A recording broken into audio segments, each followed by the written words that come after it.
Olá, sou o professor Augusto Mazzano e nesta aula eu quero apresentar conceitos computacionais introdutórios antes de falarmos sobre lógica de programação, programação de computadores e outros assuntos relacionados à nossa disciplina, ao nosso estudo.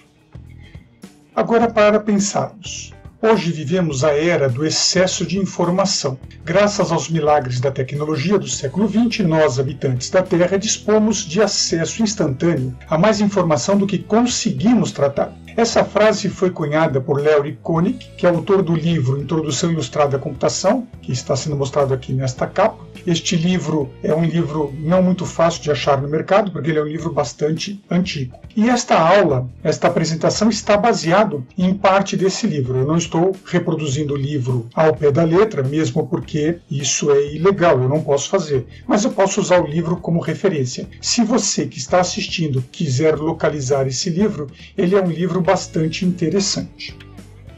Na aula de hoje, eu quero falar sobre informação, processamento digital, sistemas numéricos, tabela ASCII, introdução à computação, computadores brasileiros e o funcionamento computacional. Tudo isso eu vou fazer de uma maneira introdutória, simplista. Eu não vou entrar em pormenores técnicos. Eu estou fazendo uma introdução considerando que você que está assistindo desconhece o assunto da computação. Que você eventualmente sabe trabalhar com um computador usando um processador de textos, um programa de edição de imagem, visualizar e-mail, entrar no Facebook, nas suas redes sociais. Mas que você desconhece como tudo isso ocorre, mesmo que de forma simplista, por dentro do computador. Se você tivesse conhecimento, talvez esta aula não lhe seja tão proveitosa. Então vamos lá. Vamos falar de informação. A informação significa fatos. Então a palavra informação está associado ao termo fatos.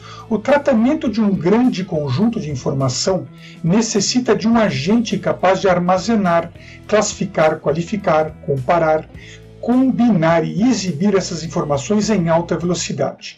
E o mais interessante é que esta frase foi cunhada há muito tempo, no século passado. E hoje nós temos os computadores como agentes capazes de armazenar, classificar, qualificar, comparar, combinar e exibir o volume de informações que nós temos em alta velocidade. Isso justifica o motivo pelo qual os computadores estão presentes onde quer que a informação esteja, desde as grandes empresas até os relógios de pulso, que hoje você tem relógios que trabalham aí com o sistema operacional Android, por exemplo. O estudo da informação, que é chamado de teoria da informação, ela foi proposta por Claude Shannon em 1948. Então esta foto aqui ao lado é do Claude Shannon, quem especificou a teoria da informação, a qual eu vou apresentar resumidamente na sequência. De acordo com Shannon, a informação está presente sempre que um sinal é transmitido de um emissor a um receptor. O emissor envia um sinal e o receptor recebe. Esse receptor pode se tornar o emissor ao devolver uma resposta pelo mesmo sinal ao emissor. E aí teremos uma linha de comunicação. Nesse processo, o que ocorreu foi a transmissão de uma informação. O sinal ele pode ser gerado numa forma visual, verbal, musical, qualquer outra maneira. O que acontece aqui é que tanto o emissor quanto o receptor precisam saber identificar o sinal usado. Então esse sinal tem que ser comum às duas partes. Esse sinal comum nós podemos chamá-lo de protocolo. Por exemplo, se eu começar a dar a aula em alemão e você não entender alemão, o sinal vai ser perdido, porque o protocolo que eu estou usando é o idioma alemão. Mas se eu estou usando o idioma português e você conhece português, você vai entender a minha mensagem e eu vou poder entender a sua resposta, a sua interação, seja escrito, verbal, visual, da maneira que for. Então, o emissor precisa enviar um sinal para o receptor, esse sinal gera uma informação, mas esse sinal tem que ser legível, inteligível, visível a todas as partes, tanto ao emissor quanto ao receptor. Todas as formas de sinais podem ser gravadas de alguma forma. O objetivo é poder transmitir a mesma informação várias vezes da mesma forma original estabelecida. Por exemplo, eu estou aqui gravando um vídeo para você. Eu estou passando aqui uma informação, essa informação está escrita, estou usando aqui um slide e estou usando a minha voz. Então estou passando uma informação, um fato, um sinal para você vê-lo visualmente e auditivamente. Se você não conhecer ou não tiver condições de usar uma forma, um protocolo do envio do sinal ou outro, esta informação poderá ser perdida. Neste caso, eu estou passando a informação com dois segmentos, o segmento auditivo, áudio, e o segmento visual pela escrita do slide que você está recebendo. Isso está gravado, então esta informação que eu estou lhe passando vai ser repetida várias vezes da mesma forma, desta forma que eu estou criando agora, esta forma que eu vou chamar de original, por exemplo. O número é um conceito abstrato de informação, e o número tem muito a ver com a parte da computação. Então, eu vou focar um pouco da nossa informação dentro do contexto numérico, porque é essa parte que a computação vai tratar com você. O número, então, é um conceito abstrato, o qual possui uma rara característica. O número ele pode ser representado pelos dedos. Então nós temos nas nossas mãos esquerda e direita, em cada uma 5 dedos, ao total 10 dedos, e chamamos esse sistema numérico de sistema decimal, que pode contar de 0 a 9, são 10 símbolos, não de 1 a 10, mas de 10 símbolos, 0, 1, 2, 3, 4, 5, 6, 7, 8 e 9. Pelo fato dos números poderem ser representados pelos dedos, estes são símbolos chamados, então, digitais. Dígito significa dedo, então a palavra dígito é sinônimo da palavra dedo. Logo, não se pode dizer digitar um texto no programa de processador de texto, por exemplo. Dá para você digitar esse texto para mim aí no Word, no programa Writer? Eu não posso digitar um texto, porque texto é escrito com caracteres alfabéticos ou numéricos, aí é alfanumérico. Eu posso usar a palavra digitar quando eu quero dizer, o correto é dizer, né? Para a palavra digitar, quando eu quero fazer entrada de números. Tanto que existem profissionais chamados digitadores, que são pessoas preparadas para fazer a entrada de dados numéricos em terminais de computadores. Quando eu escrevo alfanumérico, a palavra mais correta a isso, por mais estranho que pareça a alguns, é datilografia. Eu estou datilografando. Dátilo é uma outra palavra que representa dedo. Então não vou dizer digitografando, é datilografando. Estou escrevendo, grafando, escrevendo com os dedos. Então este seria o termo correto. No entanto, vulgarmente, acabou-se usando o termo digitar para representar a entrada de dados numéricos e a entrada de dados alfabéticos ou alfanuméricos. Mas esse desvio de concepção acaba criando mais confusão, principalmente para quem está começando o seu estudo na computação. Então, digitar está relacionado a escrever números e datilografar está associado a escrever textos alfanuméricos num programa, por exemplo, de processamento de textos. O primeiro computador primitivo são as nossas próprias mãos, as mãos humanas. Então nós temos aí os 10 dedos representando 10 possibilidades. O desenho mostra 1, 2, 3, 4, 5, 6, 7, 8, 9, 10, que são 10 dedos. E esses dedos podem então ser usados para representar uma quantidade numérica. No entanto, esses 10 dedos representando 10 possibilidades numéricas estão usando apenas 10 símbolos, os símbolos 0, 1, 2, 3, 4, 5, 6, 7, 8 e 9, porque o número 10 é representado com 2 símbolos, o símbolo 1 e o símbolo 0 à sua direita. Presume-se que antigos pastores de ovelhas na Grécia utilizavam pequenas pedras de calcário para manter controle de seu rebanho. O pastor passava cada animal de uma área do pasto para outra área utilizando-se pedrinhas de calcário. Ele tirava uma pedrinha de um saquinho que carregava na cintura para outro saquinho também na cintura, quando ele transferia uma ovelha de um lugar para o outro, fazendo aí uma analogia entre os dados pedrinha e ovelha. Caso sobrasse pedrinhas, sabia-se que faltavam ovelhas, conceito de perda. Se faltava pedrinha, era sinal de que poderia haver mais ovelhas, conceito de ganho.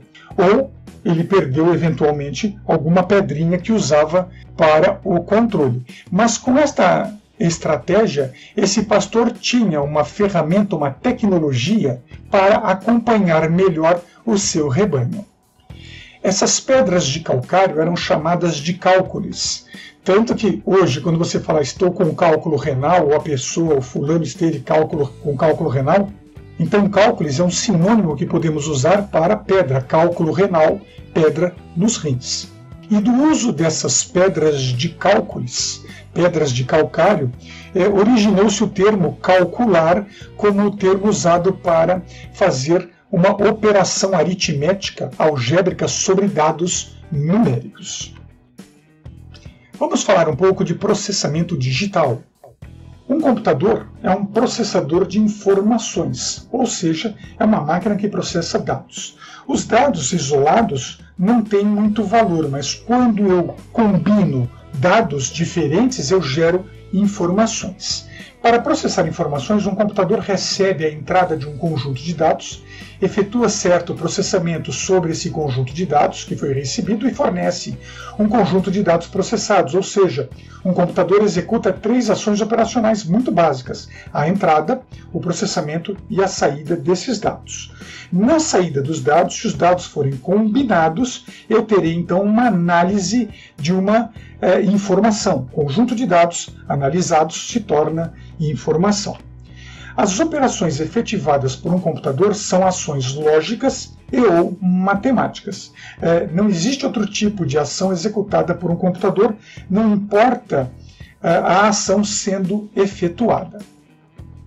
De um ponto de vista mais amplo, um computador é uma máquina destinada ao processamento de dados, capaz de obedecer a instruções que visam produzir certas transformações nesses dados para alcançar um fim determinado. Os computadores são construídos a partir de componentes eletrônicos que necessitam de energia elétrica para funcionarem. São esses componentes eletrônicos interligados que, sob o comando de alguma instrução, e instrução é uma ação controlada por um programa, faz com que o computador tenha um comportamento. Então eu posso ter um computador funcionando como uma máquina de escrever com processador de textos, eu posso ter um computador funcionando como uma ferramenta contábil, como uma planilha eletrônica, eu posso usar o computador para produzir um vídeo, fazer a edição de imagens, eu posso ter um computador sendo controlado por um mecanismo de jogo e por aí afora. Então são programas que têm instruções que fazem com que o computador tenha um comportamento. Quando determinado componente eletrônico está ligado, disse-se que seu estado operacional é 1, e quando desligado, seu estado operacional é 0. Então, estado 1, o componente está ligado, e estado 0, o componente está desligado, ou, melhor dizendo, com baixa energia. Quando determinado componente é ligado e outro desligado, gera-se certo sinal, certa informação. Veja que nós acabamos de dizer que o receptor e o emissor precisa de um sinal. Então, quando eu envio um dado para o computador, esse dado tem que ser interpretado por algum sinal. Dentro da máquina ele tem componentes eletrônicos que serão ligados e desligados para representar esse dado que eu desejo por meio desse sinal eletrônico. Considerando-se apenas os componentes A e B. Vamos imaginar que temos um computador com um componente A, não importa que componente seja, um componente B, não importa o componente que seja. É possível, com 2 componentes A e B, obter-se um conjunto de até 4 tipos de sinais, como informações. Por exemplo, pegando o componente A e o componente B, se eu ligar o componente A e o componente B, eu vou ter o sinal 1, 1. Se eu ligar o componente A e desligar o componente B, eu tenho o sinal 1, 0. Se eu fizer o contrário, desligar o componente A e ligar o componente B, eu tenho o sinal 0, 1. E se eu tiver os componentes A e B desligados, eu tenho o sinal 0, 0.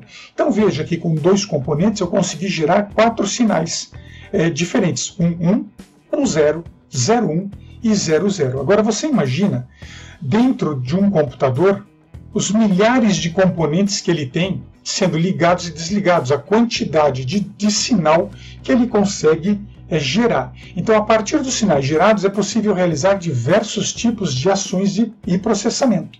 Aqui é só uma visão bastante simples, mas que já dá uma ideia de você que está chegando aqui ao mundo da computação. A partir do conhecimento de que um conjunto de componentes de um computador podem ser ligados e desligados, podemos inferir que qualquer informação tratada em um computador é representada com valores 1 ou 0.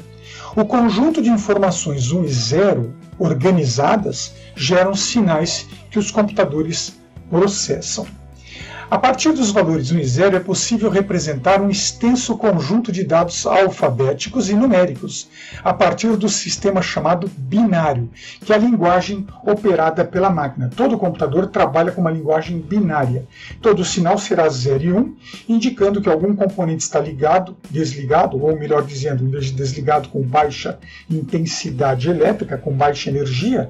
Isso gera sinais que processam as informações. Então é a partir desse princípio que você consegue ler um e-mail, que você consegue enviar um e-mail, que você consegue assistir um vídeo no seu computador, que você consegue fazer um desenho no computador, que você consegue usar o computador para as várias tarefas do seu dia a dia.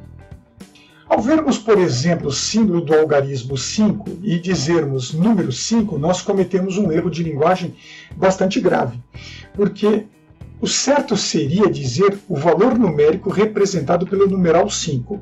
Então, esse símbolo que a gente chama de número 5, o termo correto é numeral 5. Então, quando eu falo em numeral, eu estou falando do símbolo que eu desenho num plano e representa uma quantidade numérica.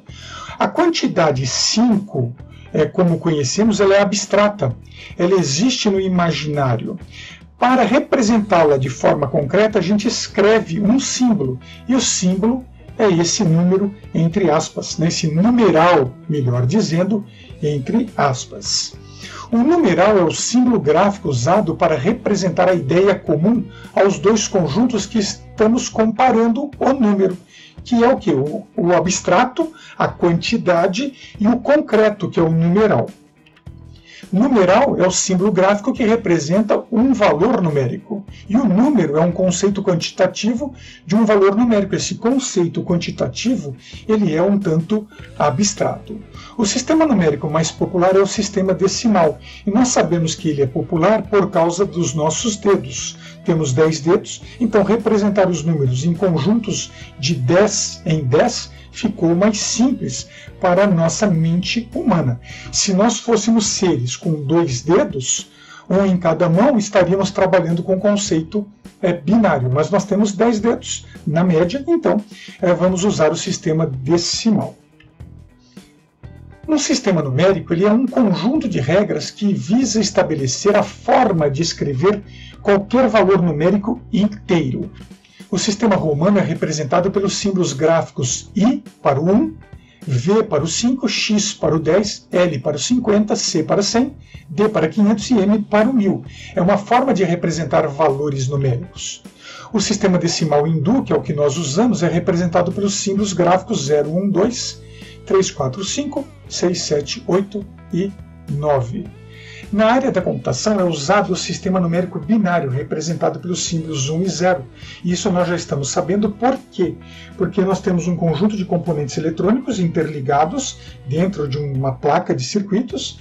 Esses componentes podem estar ligados com estado 1, desligados ou com baixa energia em estado 0, gerando sinais que devem ser então processados. É possível representar grandezas numéricas em bases diferentes da decimal. Por exemplo, binário são representados pelo número 0 e 1. A base ternária com os símbolos 0, 1 e 2. Quaternária com os símbolos 0, 1, 2 e 3. Octal com os símbolos 0, 1, 2, 3, 4, 5, 6 e 7. Hexadecimal com os símbolos de 0 a 9. E para representar de 10 a 16, usa-se as letras de A a F. O vigesimal com os símbolos de 0 a 9 e do 10 até o valor 19 de A a J. Então nós temos bases numéricas para qualquer quantidades que imaginamos. Na computação, as bases numéricas comuns usadas são o binário, o octal, decimal e hexadecimal, sendo mais popular o uso do binário, do decimal e do hexadecimal. Por exemplo, veja nessa tabela o binário representado por 0 e 1, o octal de 0 a 7, o decimal de 0 a 9, o hexadecimal de 0 a 9 e do 10 ao 15, A, B, C, D, E, I, F. Os valores binários, o 1 e o 0, são chamados de bits. A palavra bit significa, o BI vem de binary e o T vem de digit, do final ali da palavra digit, que é dígito binário, ou seja, número binário, né? Vamos lembrar que a palavra dígito representa o dedo, né? E o dedo foi usado para representar uma quantidade numérica. Quando eu digo dígito binário, eu estou dizendo o mesmo que é número binário. A menor informação que pode ser processada por um computador é normalmente formada por um conjunto de 8 bits. São 8 dados binários com valores situados na faixa de 8 zeros até 8 uns. Isso perfaz um total de 256 combinações, porque se eu pegar um dígito binário, né, que é a base 2, e elevar a 8, que é o conjunto de 8 bits, eu consigo então 256 combinações possíveis. Com essas 256 combinações, eu tenho o suficiente para representar símbolos numéricos, símbolos para as letras maiúsculas, para as letras minúsculas, símbolos para os sinais de pontuação do idioma inglês. Sobra ainda alguns espaços que são usados para simbolizar sinais de controle internos da própria máquina, do próprio computador. O conjunto de 8 bits é chamado de byte. Em português seria octeto, o conjunto de 8. Né? O octeto é um conjunto de 8. Então, 8 bits chama-se em inglês byte. Se eu trabalho com 16 bits, que é o dobro de 8, nós chamamos esse conjunto de word, ou seja, uma palavra. Quando 32 bits, o termo usado é double word, palavra dupla, e quando for 64 bits, quad word, palavra quádrupla. A medida padrão de armazenamento de dados em computadores é definida a partir dos prefixos quilo, com K minúsculo, mega, M maiúsculo, giga, G maiúsculo, tera, T maiúsculo, peta, P maiúsculo, ESA, E maiúsculo, zeta, Z maiúsculo e iota, Y maiúsculo. Por exemplo, 1 kilobyte são 1024 bytes. É o 2 da base binária elevado a 10, que é a base decimal que trabalhamos. Chamamos de quilo porque é o valor que ficou mais perto de 1000. Na computação, 1 kilobyte é 1024 bytes, então o valor mais próximo chegou a 1000. 1 megabyte é, na verdade, 2 elevado a 20, ou seja, 1.048.576 bytes. Já quando falamos de 1 gigabyte, é 2 elevado a 30, ou seja, 1.073.741.824 bytes. Hoje nós temos aí discos rígidos, por exemplo, de 1 terabyte. Quanto equivale isso? 1 terabyte é 2 elevado a 40, ou seja, 1.599.511.627.776.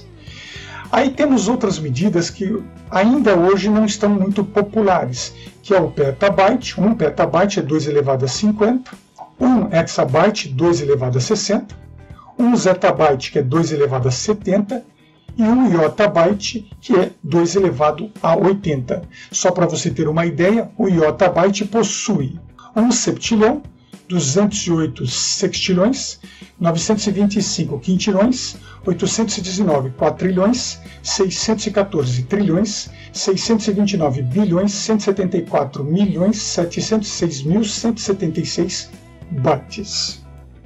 E atenção, o símbolo B maiúsculo representa byte, o B minúsculo representa bit.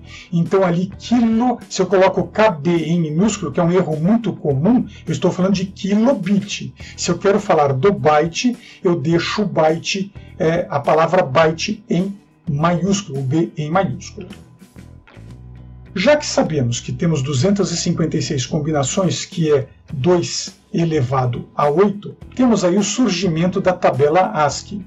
Todos os computadores atuais, que são máquinas eletrônicas, são digitais, ou seja, trabalham com a representação numérica.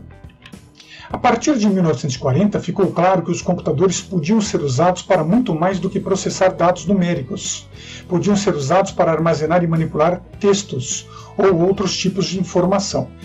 Até ali o final da década de 40, os computadores eram mais científicos. Foi durante a década de 1950 do século XX que os computadores passaram a ser usados dentro de empresas, de organizações comerciais. Isso foi feito representando cada letra do alfabeto como um valor numérico específico, como por exemplo a letra A maiúscula tem o valor na tabela ASCII 65, o B maiúsculo tem o valor 66, o A minúsculo tem o valor 97. Então foi feita uma organização de uma tabela de caracteres para que os computadores pudessem ser interligados, para que as comunicações feitas por rede pudessem ser possíveis sem grandes transtornos. Inicialmente não havia um padrão industrial, que era específico. Cada fabricante de computador resolvia a questão segundo o seu critério. Então, não existia a tabela ASCII. O fabricante IBM usava um padrão, o fabricante da Burroughs usava outro padrão, o da Sperry Remington usava outro padrão, e isso criou uma certa confusão no mercado. Então, no final da década de 1950, os computadores estavam ficando mais comuns e começando a se comunicar uns com os outros.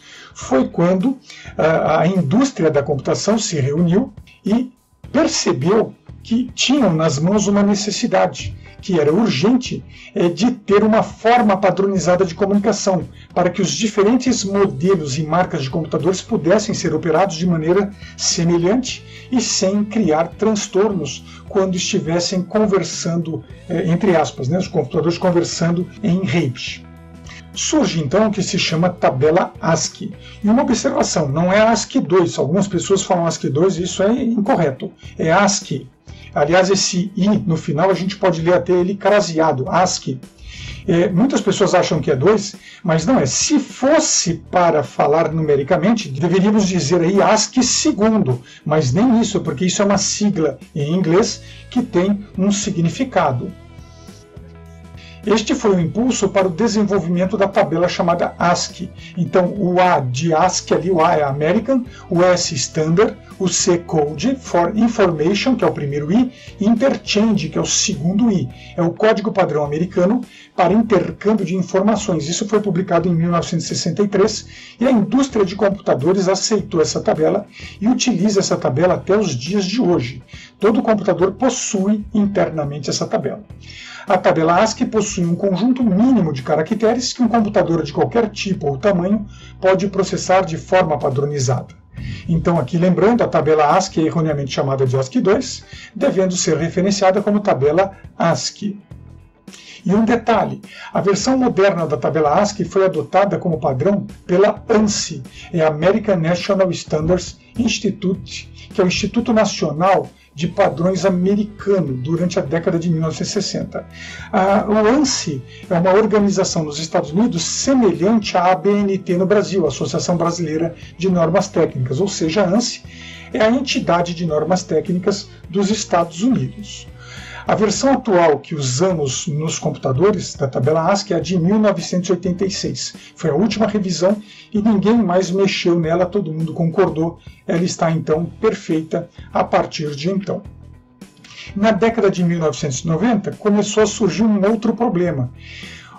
Passou a existir a necessidade de incluir idiomas não ingleses, como aqueles que têm acentuação, como é o caso da língua portuguesa, ou caracteres como ideogramas do chinês, do japonês, ou outros idiomas como hindi, persa, árabe, e aí você precisa representar também esses novos formatos.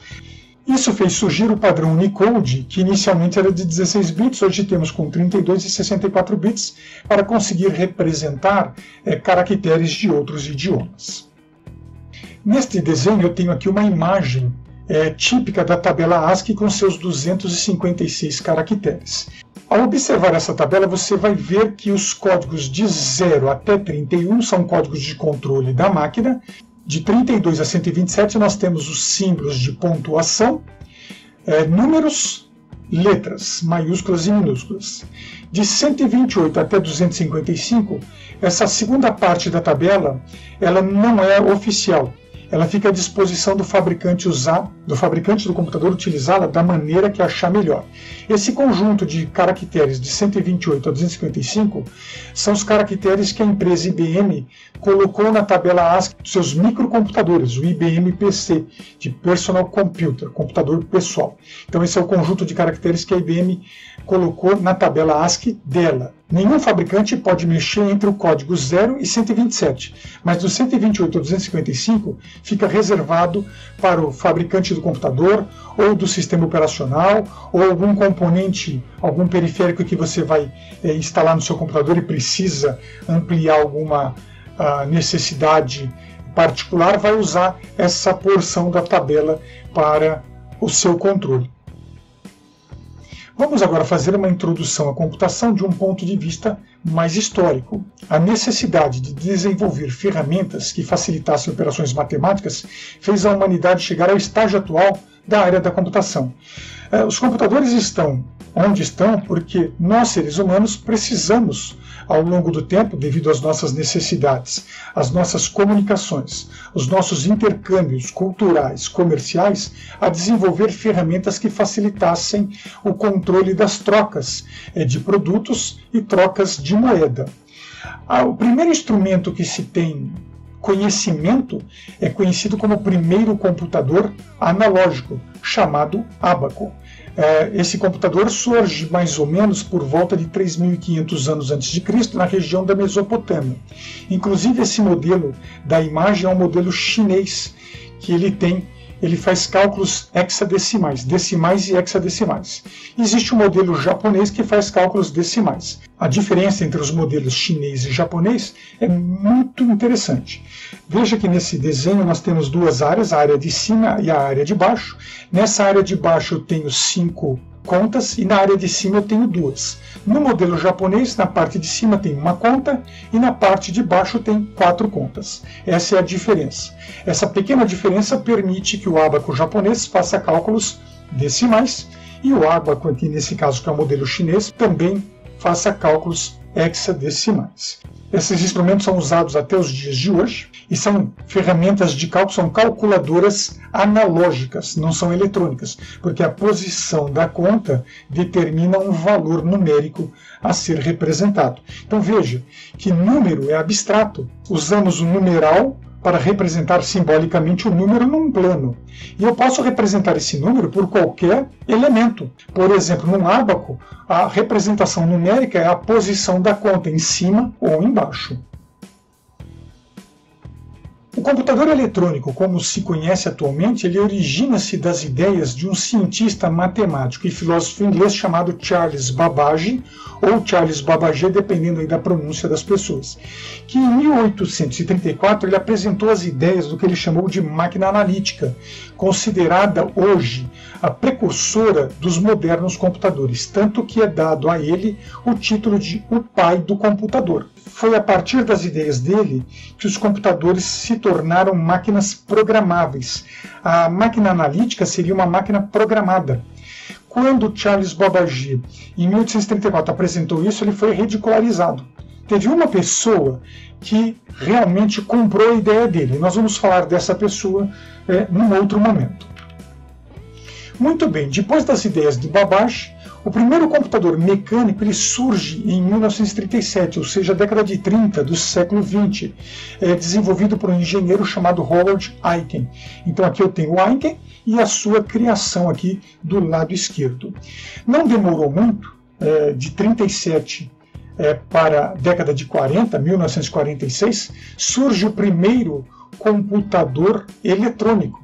que foi desenvolvido para aplicações militares, o ENIAC, o Electronic Numerical Integrator and Calculator, o integrador e calculadora numérica eletrônica.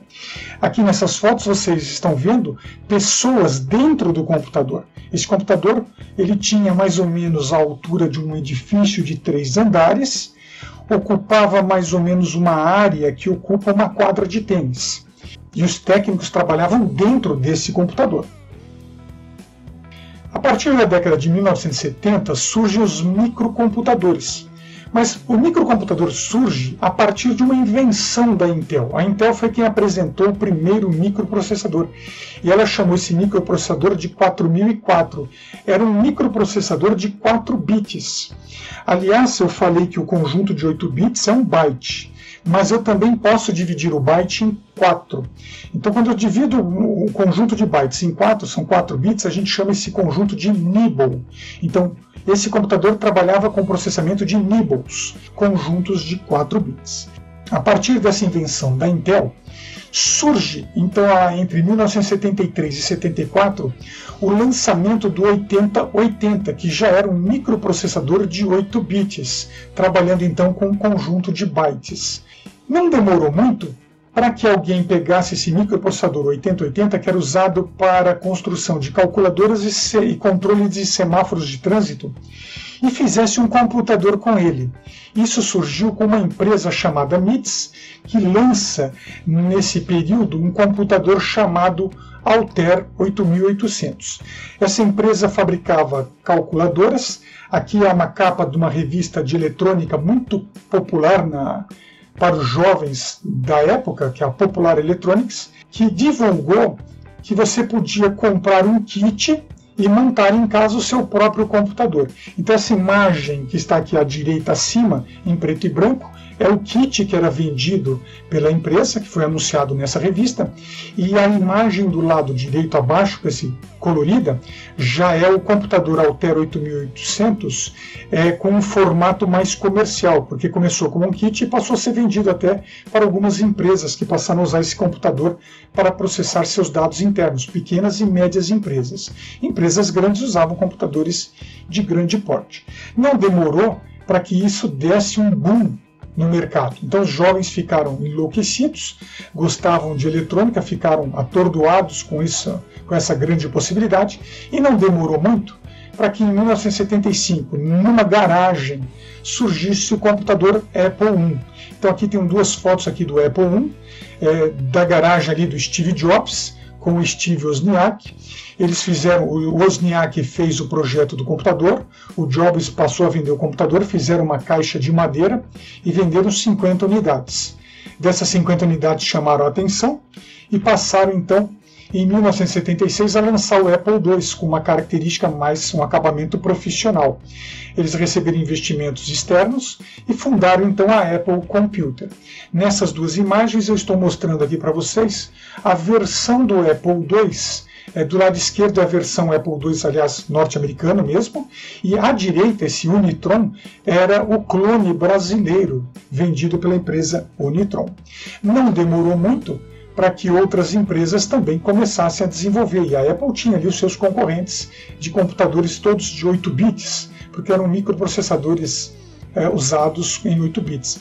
O da Apple, em particular, usava um processador da Motorola, e o Altair 8800 da Intel. Tinha outros concorrentes, como o TRS-80, que usava processador Zilog, o Z80, e por aí afora. Não demorou muito para a empresa IBM querer entrar também no mercado de microcomputadores. Foi quando, em 1981, ela apresentou o seu IBM PC, que é o IBM Personal Computer. Nessa imagem aqui eu tenho a foto de um computador IBM PC típico. Ele vinha apenas com 2 unidades de disquete. Disquete hoje é um periférico completamente em desuso. Só que em 1983 ela tira uma das unidades de disquete e no local da segunda unidade coloca ali um HD, um disco rígido, que nessa época era chamado de Winchester, em menção à espingarda Winchester, que dava 12 tiros, porque ele tinha um poder de fogo maior. Então ela chamou esse computador de XT, Ela apenas acrescentou um HD e disse que ele era um IBM estendido, Extended, então daí chamado XT. Não demora muito para que em 1984 a Apple lance o seu Macintosh e logo em seguida, em 1985, a IBM lança o seu computador chamado então IBM AT, Advanced Technology. Não dava para a IBM concorrer com a Apple ainda, porque era uma proposta muito avançada. No entanto, a Apple teve dificuldade de colocar esta possibilidade avançada no mercado, então demorou um pouco tempo. Nesse interim, a IBM passa a ter suporte com o sistema operacional Windows, que traz para o IBM PC um recurso muito similar àquilo que o Apple Macintosh estava apresentando na época. Logo depois, a empresa IBM lança o IBM PS/2 em 1985. Diferente do seu IBM PC XT e AT, que ela permitia que todo mundo copiasse, que fizessem clones, esse aqui ela não autorizou, e ele acabou não vingando, porque a indústria acabou usando os clones da IBM. Tanto não vingou que até hoje mesmo a IBM já não trabalha mais com esta linha de computadores. Ela vendeu para uma empresa chinesa chamada Lenovo. Então os computadores Lenovo são os antigos computadores da IBM. Houve aí uma mudança de mercado. E a Apple sempre manteve os seus computadores sem autorização para fazer clones. Vamos falar agora um pouco dos computadores brasileiros. O Brasil teve um momento em que tentou desenvolver uma computação brasileira. Foi uma pena isso não ter dado continuidade, acabou incorporando e importando tecnologia estrangeira, mas poderia ter desenvolvido uma grande indústria computacional. Vou apresentar a você dois computadores nacionais. Talvez você ache engraçado o nome deles, mas não estranhe, porque existem também nomes engraçados em inglês. Por exemplo, um sistema operacional chamado Janelas. É um nome feio, Janelas. Mas, como ele é chamado de Windows, todo mundo acha bonitinho, né? Então vou mostrar aqui para vocês, por exemplo, o computador Zezinho, que foi desenvolvido em 1961 no ITA. Esse computador tinha 2 metros de largura e 1,5 metro de altura. Aqui na parte de baixo do slide eu tenho a fonte que foi consultada. Essa é a única foto que se tem notícia da existência do computador Zezinho, que depois foi desmontado e deixou de existir. O segundo computador brasileiro é o Patinho Feio, da USP, 1 metro de largura e 80 centímetros de altura. O Patinho Feio não foi desmontado, ele inclusive fica ali num local para visitação pública dentro de uma vitrine. Então ele existe, pelo menos o equipamento, como foi feito, até os dias de hoje. Ele foi feito em 1972 e não foi desmontado. A partir daí, nós tivemos então o surgimento dos microcomputadores, o desenvolvimento da ideia dos computadores nacionais. Então veja que os nossos computadores nacionais foram na década de 60 e os microcomputadores surgem na década de 70.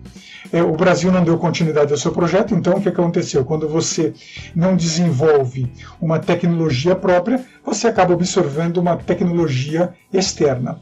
E aí, tanto os computadores brasileiros quanto de outros países, o funcionamento computacional é basicamente o mesmo. Nós temos no computador uma unidade central de processamento. Essa unidade é o microprocessador. A CPU não é o gabinete. A CPU ela tem uma memória principal, que é aquilo que você mede. Eu tenho 16 MB de RAM. Isso é a memória principal. E memória secundária, por exemplo, o meu disco rígido é de 1 TB. Isso é memória secundária. Então você tem um componente de entrada, que pode ser um teclado, pode ser um mouse, pode ser um arquivo lido de um disco, pode ser um microfone. Isso são periféricos de entrada.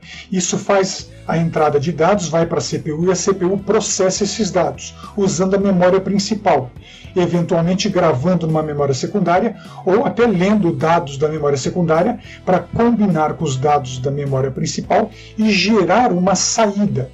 A saída pode ser em arquivo, em disco, pode ser em papel, pode ser num monitor de vídeo, pode ser, por exemplo, numa caixa de som, como você está ouvindo aqui a minha aula. O usuário ele entra dados. Os dados que o usuário entra no computador ou os dados são numéricos, ou são letras, ou são palavras. Esse conteúdo passa para a CPU, que os coloca na memória principal. O computador então pode processar esses dados por meio da CPU, ela que vai fazer esse controle, e com o auxílio da memória principal ou secundária, pode transferir esse resultado para a saída. Então o processamento é direcionado para a saída. De uma forma geral, nós podemos entender o seguinte: a CPU e a memória principal são os componentes bastante importantes. Por exemplo, a CPU pode ser representada por esse tipo de pastilha. Aqui eu tenho uma imagem de um processador AMD e um processador Intel. Esse é um microprocessador, é isso que é a CPU. Isso vai conectado numa placa chamada mainboard, ou placa principal, placa mãe.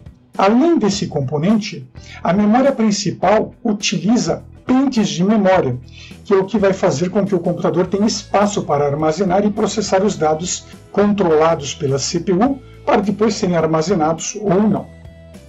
De uma forma geral, vamos ver aqui uma placa-mãe. Estou usando aqui um modelo que já é antigo, da ASUS, a M5A78L, MLX-BR, que utiliza processadores AM3+.